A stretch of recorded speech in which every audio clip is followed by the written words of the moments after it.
नमस्कार, बहुत बहुत स्वागत करते हैं आपका अनअकैडमी आईएएस प्रयागराज में। चलिए आज के महत्वपूर्ण मुद्दे की चर्चा करें और बात करें आज के महत्वपूर्ण मुद्दों की। चलिए देखते हैं, आपका परिचय दे तो मैं हूं आपके साथ डॉक्टर ख्याति, और जरा बात करें आज के महत्वपूर्ण मुद्दे की। मुद्दा क्या है?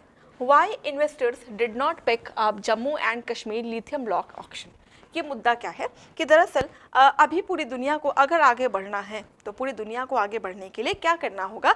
सेफ एनर्जी और ग्रीन एनर्जी चाहिए, मतलब साफ ऊर्जा चाहिए, स्वच्छ ऊर्जा चाहिए और हरित ऊर्जा चाहिए। साथ ही साथ हम बात कर रहे हैं नेट न्यूट्रलिटी की। नेट न्यूट्रलिटी का सिंपल मतलब क्या है कि जितना कार्बन का उत्सर्जन हो रहा है उतना ही कार्बन का अवशोषण हो जाए। आप ये नहीं कह सकते कि कार्बन का उत्सर्जन होगा ही नहीं, होगा तो जरूर, लेकिन जितना उत्सर्जन होगा अगर उतना ही अवशोषण हो जाएगा तो हम क्या हो जाएंगे? नेट न्यूट्रल हो जाएंगे।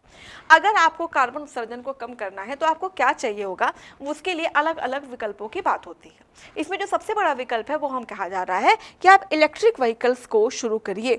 अब इलेक्ट्रिक व्हीकल्स यानी ई व्हीकल अगर आपको शुरू करना है तो आपको क्या चाहिए होगा? वो है लिथियम। बिना लिथियम के ये प्रोजेक्ट आगे बढ़ ही नहीं सकता। इसीलिए भारत को इस समय जिस रिसोर्स की सबसे ज़्यादा ज़रूरत है वो है लिथियम। अब लिथियम के लिए अभी तक हम क्या थे? अन्य देशों पर निर्भर थे। खासतौर से हम चाइना से लिथियम को क्या करते थे? इंपोर्ट यानी आयात कर रहे थे। अब हुआ क्या कि 2022 में ये न्यूज़ आई कि जम्मू कश्मीर में लिथियम के भंडार मिल रहे हैं। अब ये तो खुशी की बात है, इसका मतलब अब हमारी जो निर्यात पर निर्भरता है वो कम हो जाएगी।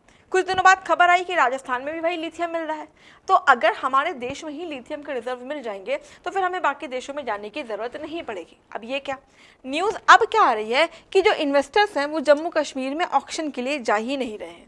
अब ये जम्मू कश्मीर में ऑक्शन के लिए क्योंकि नहीं जा रहे हैं, लिहाजा जम्मू कश्मीर में लिथियम एक्सट्रैक्शन शुरू ही नहीं हो पा रहा है। कुछ दिनों पहले भी जो भारत सरकार है उन्होंने लिथियम को लेकर के बोली लगाने के लिए बुलाया था, तब भी कोई नहीं गया और अभी भी कोई नहीं गया। देखिए एज पर रूल्स, अगर हम रूल को देखें तो कहीं पर भी एक्सट्रैक्शन करने के लिए यानी खनन करने के लिए सरकार क्या करती है? ठेका देती है। किसको देती है? जो बोली लगाता है। अब बोली लगाने के पीछे एक जो कानून यहाँ पे काम करता है वो ये है कि मिनिमम 3 बिडर्स, जब तक 3 लोग नहीं आते, 3 लोग बोलियां नहीं लगाते, तब तक वहाँ पे बिडिंग प्रोसेस शुरू ही नहीं हो सकती। विडंबना ये है कि 3 लोग भी बिडिंग करने यानी बोली लगाने नहीं पहुँच रहे कि हम यहाँ पे खनन करना चाहते हैं। अब समस्या ये है कि एक तरफ हमें नेट न्यूट्रलिटी चाहिए और दूसरी तरफ कहीं ना कहीं हर किसी को ये भी है कि हम नेट न्यूट्रल भी बनेंगे, साथ ही साथ हमें इलेक्ट्रिक व्हीकल एक अच्छा मार्केट हो सकता है, फिर भी लोग जम्मू कश्मीर नहीं जा रहे और अभी भी आयात पर निर्भर हैं। तो इसलिए यहाँ पे ये समझना ज़रूरी होगा कि आखिर क्यों नहीं लोग जम्मू कश्मीर में इंटरेस्ट ले रहे हैं, क्यों नहीं बिडर्स जा रहे हैं। तो उसके पीछे के रीजंस की बात करते हैं। जो सबसे बड़ा रीज़न है वो है वहाँ की पॉलिटिकल इंस्टेबिलिटी।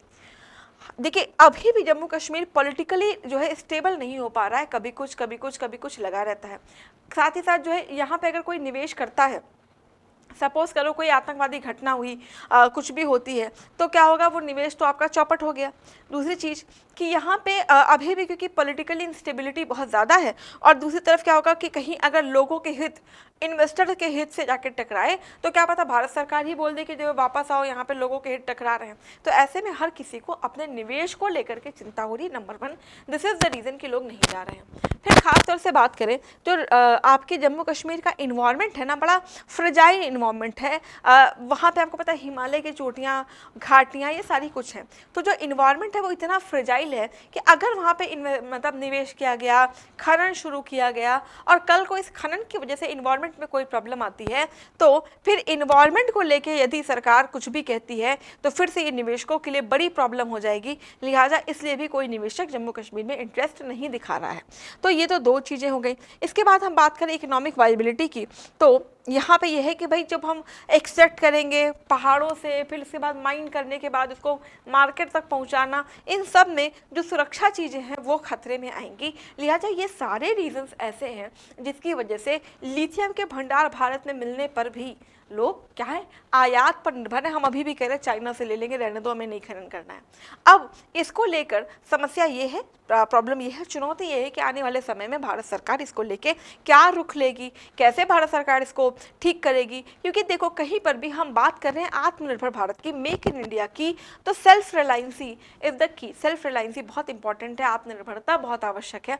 ऐसे में यदि आप आयात से अलग हो पाए, आत्मनिर्भर हो पाए, तो ये बड़ी सराहना होगी, आपकी बड़ी उपलब्धि होगी। तो देखने वाली बात होगी कि भारत सरकार इसके लिए क्या कदम उठाती है। चलिए एक नज़र इस पे कि अगर हम देखें टॉप 5 प्रोड्यूसर कौन है लिथियम के, तो सबसे ऊपर नाम आएगा ऑस्ट्रेलिया जो लार्जेस्ट प्रोड्यूसर है, फिर चिली, इसके बाद आता है आपका चाइना, फिर आता है अर्जेंटीना जो लिथियम ट्रायंगल का पार्ट बनता है, और उसके बाद है यूनाइटेड स्टेट जहाँ पे लिथियम के रिजर्व पाए जाते हैं। तो आज के अंक में बस इतना ही, जहाँ पे हमने लिथियम की चर्चा आपसे की। फिर आपसे मिलना होगा किसी विशेष मुद्दे के साथ। आपकी इस पर क्या राय है? क्या भारत सरकार को आत्मनिर्भरता बढ़ाने के लिए और लिथियम के खनन को प्रोत्साहित करने के लिए क्या जो नीतियाँ हैं, क्या जो तरीका है वो अपनाए जाने चाहिए? ये आप हमें बताइएगा कमेंट सेक्शन में आपकी राय के साथ। आज के सेशन में बस इतना ही, फिर से मिलना होगा किसी विशेष श्रृंखला के साथ। बहुत बहुत धन्यवाद आपका सेशन से जुड़ने के लिए।